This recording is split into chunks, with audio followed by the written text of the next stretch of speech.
Okay, so again, we pinned between the dots, which are basically aligning to there's a stitching line that we didn't do, but go ahead and do a real stitch right along this little box, so that way it'll be sort of stay stitched. So on the welts, they're cut 4, 2 for each side of the pocket, top and bottom.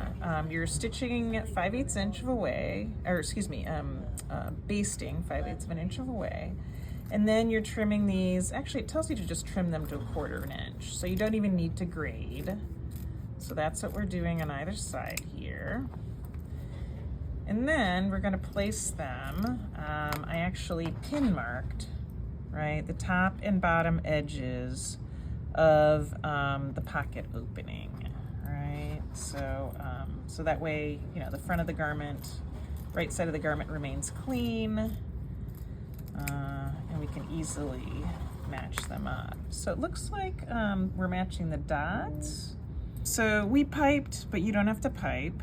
So I'm pinning the piping out of the way, but this 5/8 inch, right, based along the flap line is to align with the basting, right, on the welt, right? So make sure those are aligned. It is actually pointing upwards, the flap, right, to the top of the garment, because after it's stitched in, right, it's gonna flap downwards, right? So we're double checking there. So just a note, do not cut any excess of the welts off, because you need that excess to fold to the inside after the pocket's in place. Okay, so after we've stitched right along the stitching lines, we just want to make sure, right, we're stitching, we want to make sure we're not catching.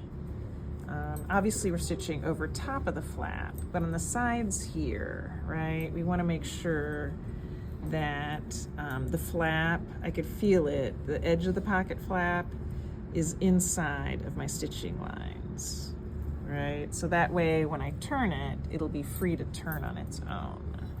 At this point we snip, turn inside out. The easy way to do that is to go to the middle and get it started, right?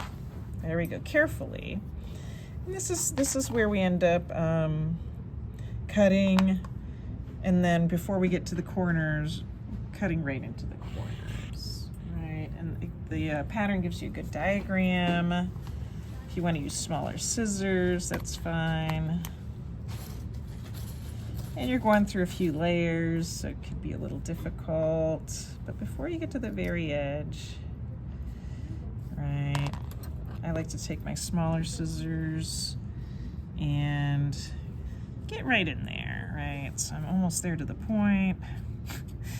And they're a little dull, but this way I can get into that point eventually. Okay.